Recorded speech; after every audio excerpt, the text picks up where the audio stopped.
All right. Well, thank you for stating these positions. Well, let me invite the panelists to come to the front to our table. Maybe we can have the lights up, and if we could invite our video conference colleagues to participate by putting their image on the screen, if there's anyone up in the booth who could help with that. And open this then for members of the audience who would like to comment or ask questions of our panelists to continue the debate about the next step in care. I'm going to take the opportunity, as people think of their question, to point out that we haven't addressed the leukotriene receptor antagonist as yet, an option that is on the radar screen of certainly the expert panel. And compared to the options that we've outlined, increasing the dose of inhaled steroids, adding a long-acting beta agonist, or adding immune modulating therapy, where does adding a leukotriene receptor to receptor antagonist to a low-dose inhaled steroids fit? Aidan, do you want to begin? So my understanding of this literature, there have been analyses of these comparisons done, is that when compared to either option of increasing the amount of inhaled corticosteroids or adding a LABA, that the option of adding a leukotriene modifier does less well.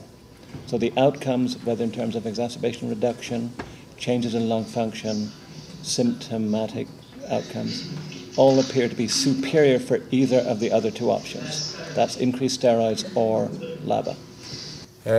I hope you can hear. Is everybody able to hear the comment? I'm sorry, there's some background noise, but basically not as effective as increasing inhaled steroids, long-acting beta agonists. Let me ask Elliot, do you agree? And if this person were a cigarette smoker, would that change your opinion of management? So it really depends on what the dose of inhaled corticosteroids are and what the increase is. For patients, for patients like her, where she's on a really fairly low dose now, and the anticipation, I think, if you saw the data that I showed, would suggest that she really actually still has a fair amount of room to move in terms of symptomatic improvement.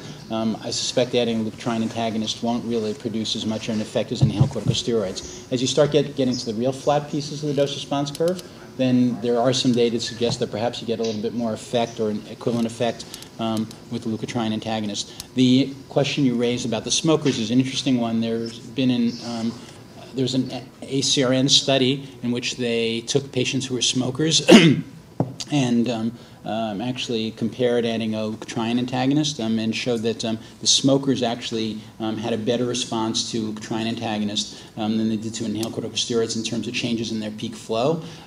This possibly relates to the fact that smoking appears to actually promote corticosteroid resistance, and that's been shown both for inhaled corticosteroids and oral corticosteroids that smokers don't do as well. So if she were a smoker, you might think of a leukotriene. Yeah, I think that'd be a reasonable thing to think about.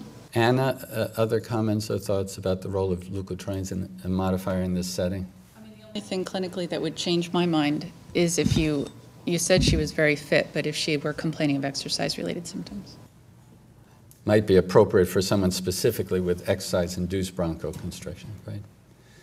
Are there questions from the audience before we turn to our video conferencing colleagues? Dr. Fredberg. I have a question. I mean, so it kind of sounds like a hung jury. Do things shift if you're talking about kids? Do you come up with the same answer, do you think, or would you tend to tilt one way or the other? Question is opinions about next step of care. Would it be different in children? I think that's a really important question. The efficacy for long-acting beta agonists is less marked in children than adults. The concern for steroid side effects is probably more marked for children than adults. So it really becomes a judgment issue. I think given the lack of efficacy, I would, in that situation, probably more in the camp that Elliot proposed of increasing steroids first. And the leukotriene, I mean, I think people do favor those in children just because they are always exercising. Can we take a question from the Mass General? We had muted the sound, I think, so if you have any questions for our panelists, please, ready to take it. I'm sorry, we can't hear. Do you want to try unmuting?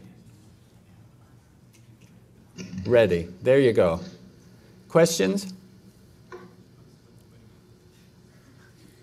No. No question? Okay. Thank you, but we're glad you're there. Other questions from the audience? Dr. Levy. I was wondering if any of the panelists would have used any form of phenotyping, any testing to look for measures of inflammation, and whether that might have instructed if they had a sputum and the cytology was neutrophils instead of eosinophils, or if an FeNO was 50 instead of 10. Just curious whether they would use any inflammophenotyping in their decision. Can we predict who would respond to one therapy better than another in any way? The role for FeNO in management of asthma is a little unclear. If we did have the FeNO data, and if our FeNO were high, that would push me even more to say that I'd want to use the inhaled corticosteroid, because that suggests that we really are dealing with uncontrolled inflammation, and the long-acting beta agonist will not address that. So I think that potentially would be helpful. The likelihood that this patient has neutrophilic asthma with her degree of symptoms and her atopic history, I think is probably pretty low. So if she had anything, she'd probably have eosinophils, which again might push you a little bit in the inhaled corticosteroid direction. Dr. Sheffer. 20 years ago, Chris Fanta and I were involved with the initial asthma panel. And I want to reassure the audience that we've come a long way in spite of any lack of unity of opinion after this discussion today. Our initial discussions were totally based on opinion. We now have facts. And hopefully, as Bruce Levy pointed out, with more concrete in vivo data, we'll be able to substantiate this. We're not there yet, but we're getting there. And this was a very informative and illustrative presentation. Thank you very much. Thank you. I think there's a great deal of pressure for use of this conference room starting for a program at 1 o'clock. So before we break, here's a chance. You've heard the discussions. You've thought about this. You practice the care of patients with asthma. Let's do a vote. Conference room here in the auditorium.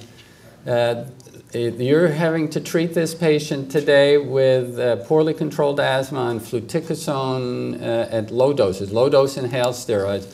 What's your choice for the next step? What would you do as you prescribe for this patient? And I guess we're going to ask raise of hands, show of hands if you would. How many would choose to increase the dose of inhaled corticosteroids?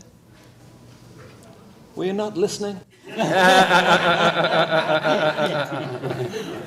Very good. How many would choose to add a long-acting inhaled beta agonist bronchodilator to the low dose? And how many would choose another option? You have a better idea. You're thinking about the anticholinergic. You're thinking about leukotriene modifier. No. Okay. Thank you very much for your help for expert panel 4. See you at next time. Very nice.